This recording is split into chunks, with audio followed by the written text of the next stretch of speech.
We're going to go through your votes from social media and rank each of the Liverpool players involved. Boss, sound, decent, or you're messing. And Chloe, I'll be surprised if anyone, maybe bar Alisson Becker, ends up anywhere near one of the top 2 categories. And that's where I want to start before we start ranking the players.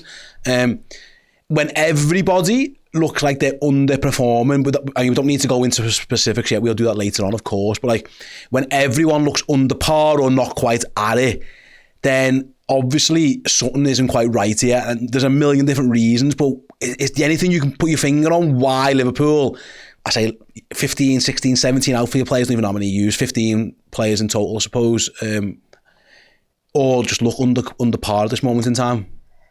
Honestly, I've got no idea. Look, we've changed setups and things like that throughout the start of the season, but ultimately today, I actually thought the first half, it wasn't horrendous. Liverpool just lacked creativity. There was enough space to break through Galatasaray in those first 45 minutes, but Liverpool just didn't have the quality to do that. The ball into someone was always behind them.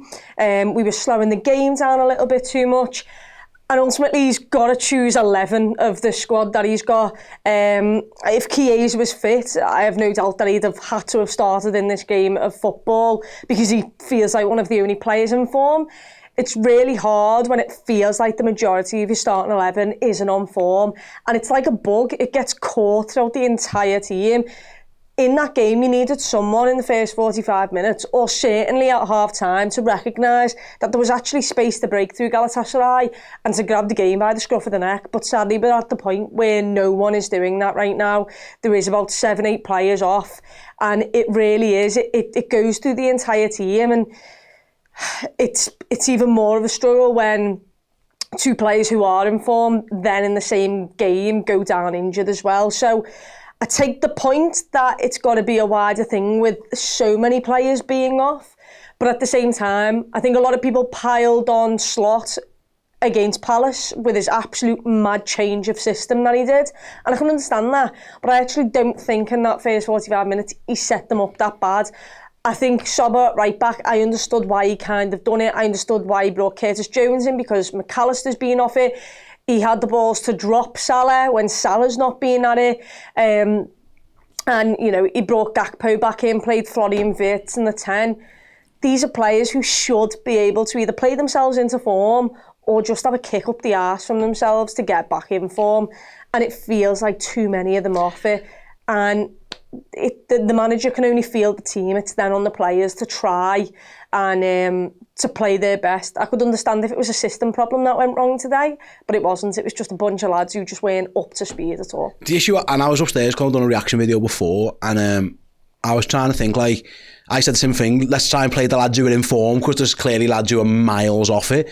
And I thought, for example, Ibu Konate, but then I thought, well, Joe Gomez played against Southampton and was poor. Yep. And obviously Leone's injured, so there's only really one other centre-back option. I was thinking Alexis McAllister, maybe he needs time. He did start on the bench, he come on, he wasn't great, but then it isn't quite working for Wirtz at the moment. Jones, against nothing special there. Gravenberch started the season well, but he's had a couple of dips as well. I'm looking through the team, trying to think who's in good form. And actually, the 2 lads who you'd say are in good form both got injured. Like, you know, neither fullback really playing that well. Van Dijk's been okay, I suppose. He hasn't had too much wrong, but even he got a couple of the yips today.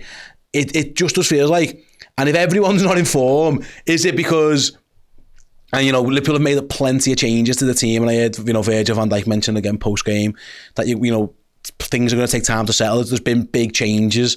Mo Salah referenced, didn't he? He had, I think, Arsenal a favourite to the league area because they've had less of this upheaval. Do you think it is just down to the fact that there's been so much change and maybe we're going to have to be patient, or is this something that fundamentally Arne Slot's just getting wrong? Once again, I'm not sure it's Slot. It's going to take a while for the players to bed in. The problem is that you're hoping that they learn whilst on the job and you're not seeing too many improvements. But also, you've got Arsenal breathing down your neck. You don't have the time to basically try and bed players in because you know that you've got Virgil and you've got Salah on 2-year deals. You want to try and win absolutely everything you can before two of the greatest footballers who've played for Liverpool do move on or potentially move on. You then, you know, players who were big influences last year, but maybe some people didn't think they were not good enough's the word. But, you know, when Luis Diaz left, a lot of people turned around and said, great player, but for that amount of money, it's probably a deal Liverpool need to do. When you're removing players who actually had quite a lot of goal contributions last season, helped us win the league, when you then bring a new player in and you've got to try and adapt, you do have to try and give them time, but it's hard to be in that mind when you also odds on and you need to try and win the Champions League and the Premier League, and you know how tough it is. There's a lot more pressure. It's already pressure to come to Liverpool and to try and play well. It's even more pressure when we're at the stage where it feels like we should be kicking on and trying going back to back in the Premier League and trying to go you know, on a run to try and win the Champions League. The problem you have is like you've mentioned, Ibou Konaté is not a player who's just came into the squad, and he is having a rough time. This past week has been horrendous. Tonight, he potentially calls Alisson Becker an injury. And it's not, you know, he makes mistakes defensively, but actually in attacking areas, he should do better. Conor Bradley's not started great. Frimpong, the same, obviously is new. Kerkez hasn't bedded in the way we want to.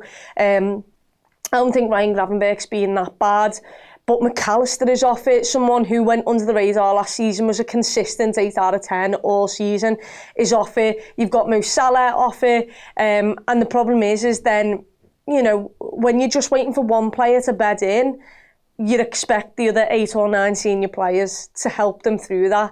But there's just far too many players off it. And it's the form that we need these players to come back into, or if that's the case, you need someone to step up in big moments, and people have had those moments. Look, we've, you know, won games in the last couple of minutes of those games of football, but you can't keep expecting that to happen, and consistently we're just not good enough right now to, you know, get through these games. I mean, today I'm not sure Liverpool fully deserved to lose in the manner that they did with the penalty, but at the same time I do not think they did absolutely anywhere near what they needed to do to go on and win the game either. And that second half was a horrific watch for anybody watching. So it's hard to put your finger on it, because it's about 7 or 8 players who you've got the problem with. And like you said there, Joe Gomez comes in against Southampton, doesn't do well, does all right defensively, doesn't do well on the ball. They've got to be challenging those players to make sure you get the best out of them. It's healthy competition that you want, and right now no one's quite helping each other out. No, it's been rubbish. Let us know in the comments section, like, what you think's gone wrong, what Liverpool could do to fix it, what Arne Slot needs to do. Do we just have to be patient and get to the fact that these are all good players and eventually it'll all figure itself out? You know, Liverpool bring on a centre forward and gets 4 touches of the ball in like half an hour. There's clearly something wrong with the balance.